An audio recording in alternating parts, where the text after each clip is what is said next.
pukul 17 waktu Indonesia Barat. Soal perjuangan ke pusat, apapun yang diminta oleh pemerintah Aceh, Delon sebagai wakil Aceh siap memperjuangkan. Saatnya kita dengarkan dan kita saksikan Lintas 17, informasi aktual dari seluruh penjuru Aceh. Kejaksaan Tinggi Aceh menuntut 40 orang bandar narkoba dengan ancaman hukuman mati. Kabupaten Aceh Singkil Provinsi Aceh dengan menyediakan anggaran sebesar 25 miliar rupiah. Inilah Lintas 17 bersama Korwil 17 Banda Aceh.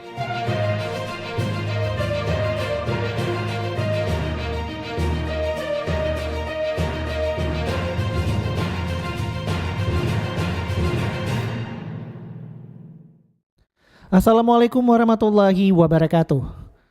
Dari Jalan Sultan Iskandar Muda nomor 13 Banda Aceh, saya Muammar bersama presenter dari RRI Sekorwil Nusantara 17 Banda Aceh, Losmawe, Melabuh, Takengon, Sabang, dan Singkil mengantarkan Lintas 17 siaran berita berjaringan menyajikan informasi aktual yang terjadi di berbagai penjuru Aceh. Edisi hari ini Sabtu 23 Mei 2026.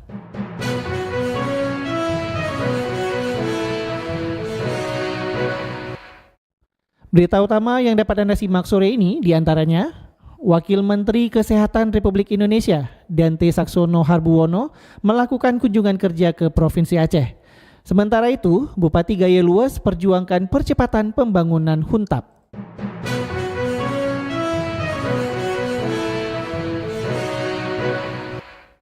Siaran berita berjaringan ini dapat juga Anda akses melalui RRI Digital, serta turut disiarkan Radio Muna FM Subulu Salam, Merudu FM PD Jaya, Radio Sapa FM, Suara Bujang Salim Loksmawe, Radio Asalam Uin Araniri Darussalam Banda Aceh, Radio Suara Sabang, Radio Mutiara FM PD, Radio Cempala Kuning Aceh Timur, Radio Solo Tamiang, serta dirilai RRI Radio Rimba Raya.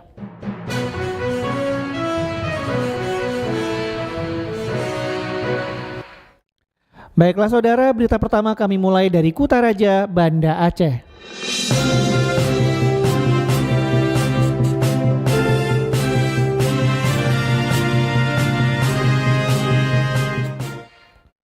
Wakil Menteri Kesehatan RI Dante Saxono Harbuwono melakukan kunjungan kerja ke Provinsi Aceh untuk meninjau pelayanan kesehatan dasar serta mendorong peningkatan cakupan imunisasi di daerah tersebut.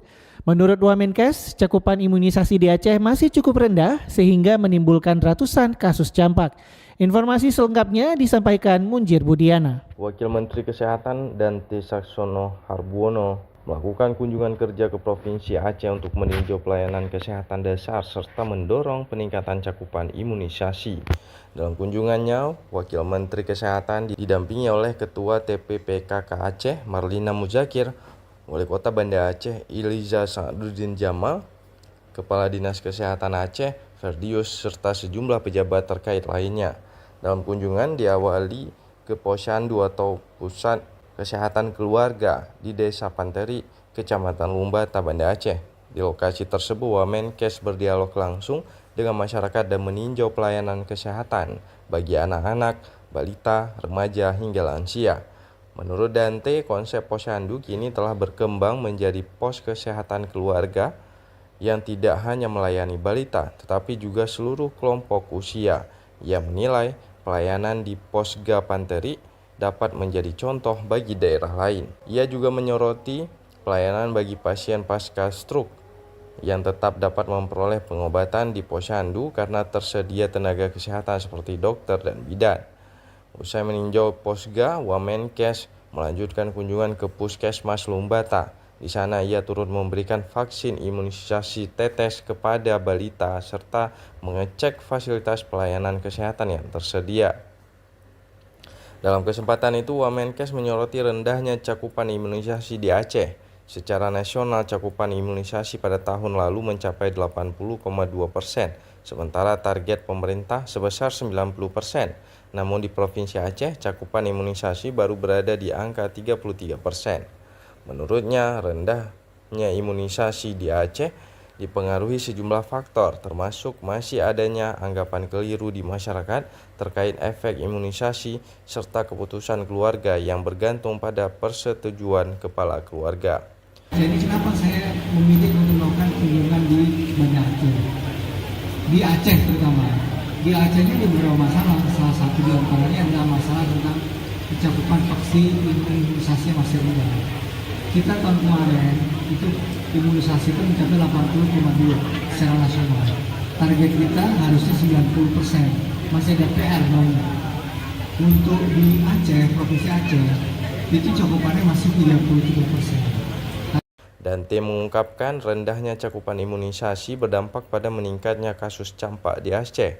Hingga saat ini tercatat sebanyak 263 kasus campak di seluruh Aceh, termasuk 24 kasus di kota Banda Aceh. Selain itu, Wamenkes juga menegaskan bahwa isu halal dan haram imunisasi tidak perlu lagi diperdebatkan. Menurutnya, Majelis Permusyawaratan Ulama telah mengeluarkan fatwa bahwa imunisasi hukumnya mubah atau diperbolehkan. Dari Banda Aceh, reporter Munzir Budiana melaporkan. Dinas Pendidikan dan Kebudayaan Kota Banda Aceh mengimbau seluruh sekolah agar tidak menggelar perpisahan kelulusan secara berlebihan. Selengkapnya dilaporkan Cindy Novita. Momen kelulusan menjadi salah satu hal yang paling dinantikan siswa setelah menyelesaikan proses belajar di sekolah, baik pada jenjang SD, SMP maupun SMA. Namun di balik perayaan kelulusan tersebut, tidak sedikit orang tua siswa yang mengeluhkan besarnya biaya yang harus dikeluarkan untuk mendukung berbagai kegiatan perpisahan yang dinilai terlalu mewah. Menanggapi kondisi itu, Dinas Pendidikan dan Kebudayaan Kota Banda Aceh telah mengeluarkan surat edaran kepada seluruh sekolah agar pelaksanaan kegiatan perpisahan dilakukan secara sederhana dan tidak membebani wali murid. Untuk sekolah di bawah Dinas Pendidikan dan Kebudayaan Kota Banda Aceh, surat edaran tahun lalu itu masih berlaku. Untuk melakukan kegiatan perpisahan itu kita berikan, tapi dilaksanakan di sekolah atau di aula dinas pendidikan itu sendiri. Di aula dinas pendidikan kita beri kesempatan juga, atau namanya aula Tekomdik, itu kita beri kepada sekolah-sekolah yang untuk memanfaatkan, silakan di depan dinas pendidikan itu sendiri atau di sekolah. Dinas Pendidikan Kota Banda Aceh juga berharap Dinas Pendidikan Kota Banda Aceh juga berharap seluruh sekolah dapat mematuhi imbauan tersebut sehingga kegiatan kelulusan tetap berjalan baik, sederhana, dan memberi kesan positif bagi siswa maupun orang tua. Dari Banda Aceh, Cindy Novita melaporkan. Dari Kutaraja Banda Aceh, lintas 17 menuju Samudra Pase, Aceh Utara.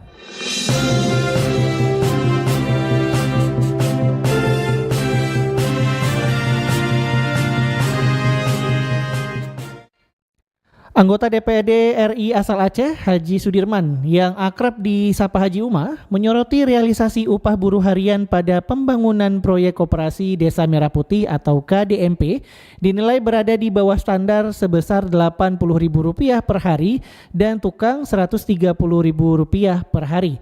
Selengkapnya dilaporkan Saifullah Nurdin. Anggota DPD RI asal Aceh Haji Sudirman yang akrab disapa Haji Uma menyoroti realisasi upah buruh harian pada pembangunan proyek koperasi Desa Merah Putih KDMP di Gampung Me Mentang Panjang, Kecamatan Napasir, Kabupaten Aceh Utara pada Kamis kemarin, 21 Mei 2026.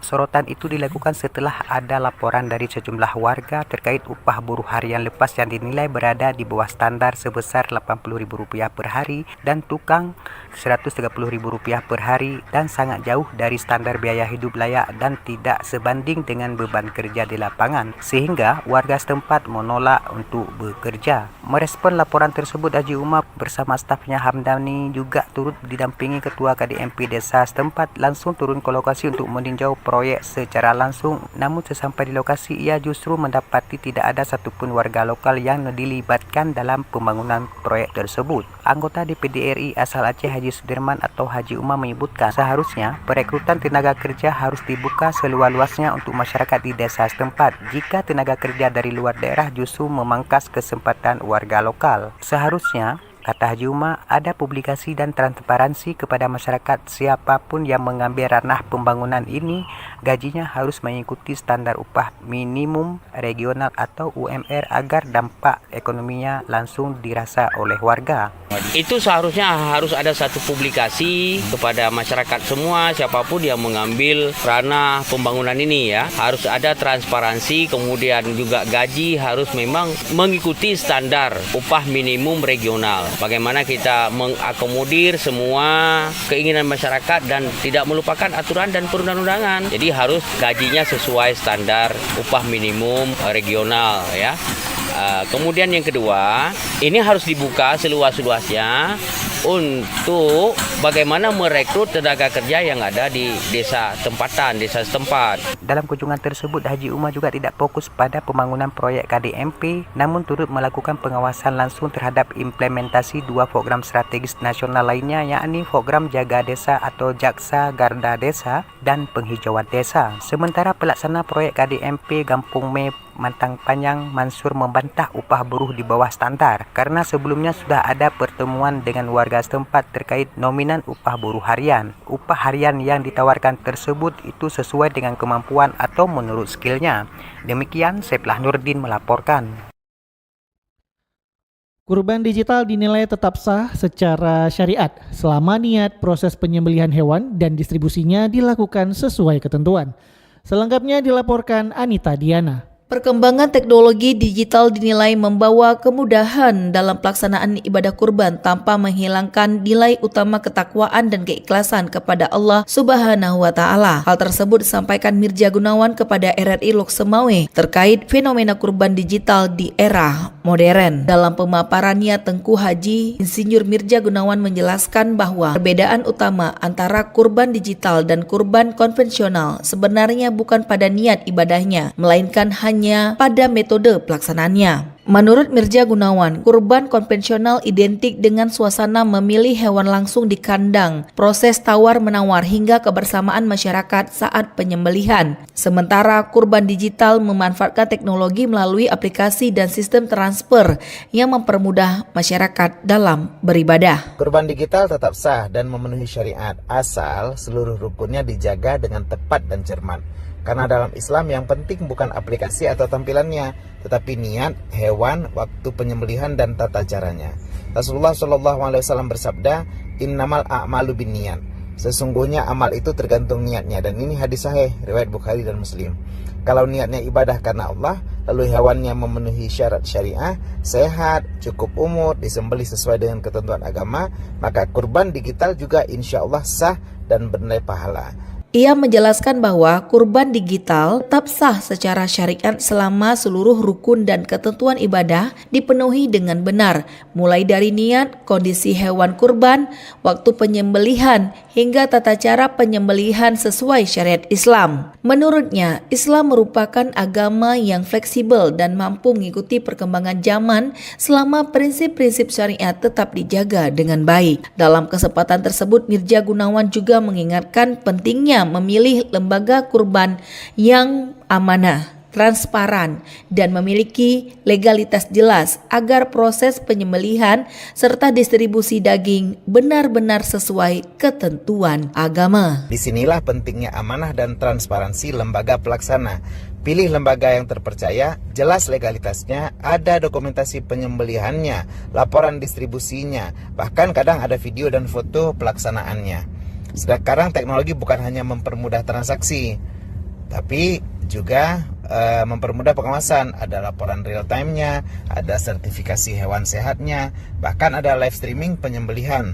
Masya Allah. Lebih jauh, Sekretaris Umum Huda Kota Lok Semawe menjelaskan teknologi dinilai bukan hanya mempermudah transaksi, tetapi juga memperkuat transparansi melalui dokumentasi foto, video, laporan distribusi, hingga siaran langsung proses penyembelihan hewan kurban. Menurut Tengku Mirja Gunawan, kemajuan teknologi turut membuka peluang distribusi daging kurban lebih luas, hingga menjangkau masyarakat di daerah terpencil yang jarang menikmati daging kurban. Dari Lok Semawe, Anita Diana melaporkan. RRI terus mengudara untuk Indonesia. Dari Samudra Pasir Aceh Utara, kita menuju Melabu.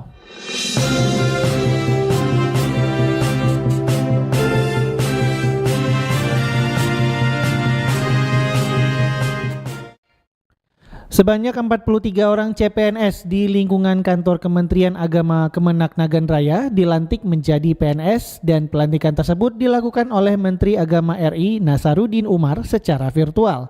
Selengkapnya dilaporkan Arif Rizalul. Sebanyak 43 calon pegawai negeri sipil CPNS di lingkungan kantor Kementerian Agama Kemenak Kabupaten Nagan Raya resmi dilantik menjadi pegawai negeri sipil PNS. Pelantikan tersebut dilaksanakan secara daring dan luring serentak seluruh Indonesia oleh Menteri Agama RI Profesor Dr. Haji Nasaruddin Umar, dan prosesi pelantikan di Kabupaten Nagan Raya berlangsung secara daring di aula kantor Kemenak Kabupaten setempat. Menteri Agama Nasaruddin Umar berpesan bahwa ASN yang baru dilantik agar senantiasa mentaati peraturan kepegawaian serta tidak melupakan jasa kedua orang tua. Sementara itu, Kepala Kantor Kemenak Kabupaten Nagan Raya juga memberikan arahan kepada ASN yang baru dilantik dan melupakan pentingnya menerapkan nilai-nilai berakhlak sebagai budaya kerja ASN itu, sebab ASN merupakan berorientasi pelayanan dan komitmen memberikan pelayanan prima demi kepuasan masyarakat, akuntabel dan bertanggung jawab atas kepercayaan yang diberikan. Selain itu juga ASN harus berkompeten dan terus belajar mengembangkan kapabilitas, harmoni dan saling peduli serta menghargai perbedaan. Ia juga menambahkan agar ASN di lingkungan Kementerian Agama juga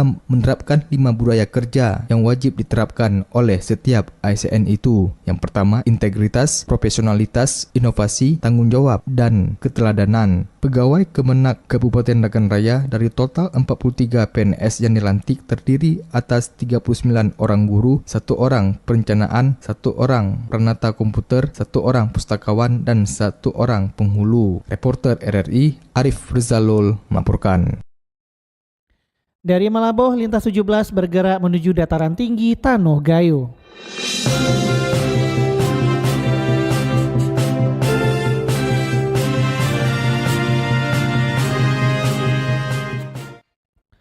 Bupati Gayo Luas temui kunjungan Kementerian Perumahan dan Kawasan Permukiman untuk membahas percepatan pembangunan hunian tetap bagi korban bencana. Selengkapnya disampaikan Alfi Sahrin. Pemerintah Kabupaten Gayo Luas terus memperkuat upaya percepatan pembangunan hunian tetap bagi masyarakat terdampak bencana. Komitmen tersebut ditunjukkan melalui kunjungan Bupati Gayo Luas Suhaidi ke Kementerian Perumahan dan Kawasan Pemukiman bersama Kepala Dinas Perumahan dan Kawasan Pemukiman Gayo Luas. Suhaidi menegaskan penyediaan hunian tetap menjadi kebutuhan mendesak yang harus segera direalisasikan. Ia menilai warga terdampak tidak seharusnya terlalu lama tinggal di hunian sementara atau huntara. Pemerintah Kabupaten Gayo Luas berharap koordinasi dengan Kementerian PKP dapat mempercepat proses pembangunan sehingga masyarakat segera mendapatkan tempat tinggal yang layak dan aman. Langkah jemput bola yang dilakukan pemerintah daerah tersebut mendapat respon positif dari pihak kementerian. Kementerian PKP menyatakan komitmennya untuk menindaklanjuti proses teknis mulai dari perkembangan di lapangan, dukungan anggaran, hingga jadwal pelaksanaan pembangunan hunian tetap. Alfi Sahrin, RRI Takengon, melaporkan. Jumlah wisatawan yang berkunjung ke Aceh Tengah secara perlahan mulai meningkat. Pihak Dinas Pariwisata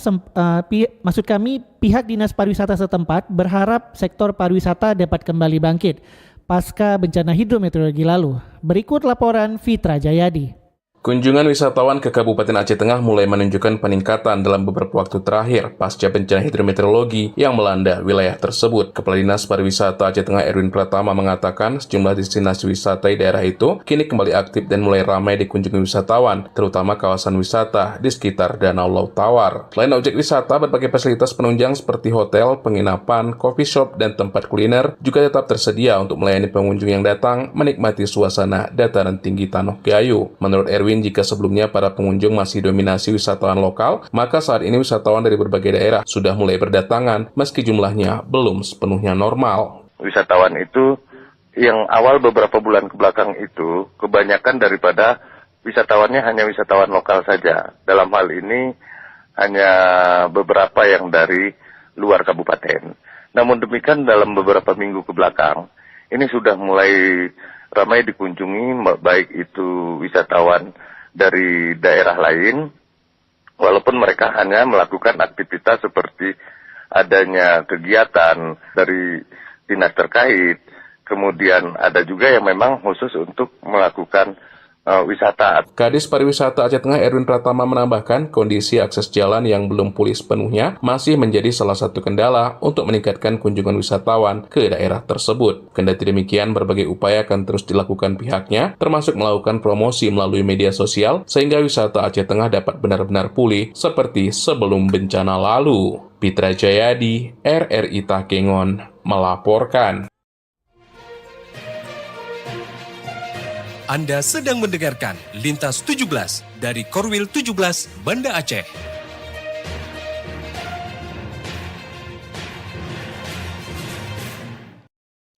Anda telah menyimak berita-berita dari Kutaraja Banda Aceh, Lok Semawe, Melabuh, dan Takengon. Kami ajak Anda menuju 0 km Indonesia, Pulau W.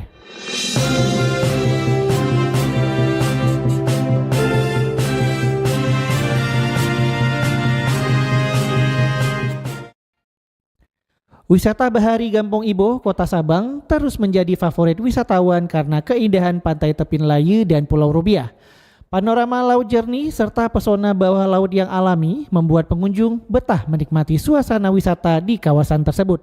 Selengkapnya dilaporkan Diah Novitaria. Keindahan pantai Tepin Layu dan Pulau Rubiah di Kota Sabang terus menjadi daya tarik wisatawan lokal maupun mancanegara. Air laut yang jernih dan panorama alam yang masih asri membuat kawasan wisata Iboh ramai dikunjungi terutama saat akhir pekan dan musim liburan. Ketua Kelompok Sadar Wisata atau Pok Darwis Gampong Iboh Tarmizi mengatakan kawasan wisata Iboh memiliki keindahan alam bawah laut yang sangat menakjubkan. Menurutnya, wisatawan dapat menikmati pemandangan terumbu karang alam, hamparan rumput laut hingga beragam jenis ikan yang hidup di perairan Pulau Rubiah. Selain menikmati bawah laut, wisatawan juga dapat bersantai dan mandi di tepian pantai Tepin Layu yang terkenal dengan pasir putih dan ombak yang tenang. Wisatawan dapat menikmati diving ataupun juga snorkeling dan juga menikmati wahana paddleboard serta menggunakan kanu transparan untuk melihat langsung keindahan air laut dari atas permukaan. Diving ramai sekali saya lihat, hampir ada spotnya ada 32 di Sabang lah semua, bermacam-macam, ada yang arus, ada yang dalam, ada yang ringan. Sekarang ini lagi musim-musimnya Dabore, Manta itu lagi musim-musimnya. Jadi nanti kita di sini kan berapa puluh ekor, kadang-kadang banyak kali hitam itu semua, Dabore, Egere, itulah lagi musim-musimnya saya lihat ini. Tarmizi menambahkan, wisatawan yang ingin menuju Pulau Rubiah dapat menggunakan bot kaca maupun speedboat dengan tarif mulai dari Rp200.000 hingga Rp750.000 tergantung jenis armada dan jumlah penumpang. Menurutnya, berbagai fasilitas wisata yang tersedia saat ini membuat pengunjung semakin nyaman menikmati suasana bahari Sabang. Sementara itu, wisatawan asal Sumatera Utara Nurul mengaku terpesona dengan keindahan alam yang dimiliki Sabang. Ia mengaku ketagihan menikmati keindahan alam bawah laut Pulau Rubiah dan ingin mencoba wahana paddleboard saat kembali berkunjung ke Iboh. Snorkeling sudah pernah, cuma nanti mungkin next time-nya mau ke diving. Kalau di alam bawah lautnya gimana menurut kakak? Gimana ya, buat terpukau sih sebenarnya sama alam bawah lautnya. Dolphin trick udah pernah, cuma kalau paddle belum. Mau paddle sama ini apa namanya, diving. Dolphin trick ya gimana ya, seru sih sebenarnya. Tapi kan kena alam, jadi kita nasib-nasiban. Kawasan wisata Iboh juga telah meraih sejumlah penghargaan bergengsi, di antaranya ASEAN Public Toilet Standard Award 2025 hingga 2027 atas fasilitas publik yang bersih dan ramah lingkungan, serta rekor muri tahun 2023 untuk kategori populasi lumba-lumba liar terbanyak yang dapat diamati wisatawan. Selain itu, Iboh juga berhasil meraih juara 1 kategori kelembagaan dan CHSE sebagai salah satu desa wisata terbaik dalam pengelolaan wisata yang berstandarisasi.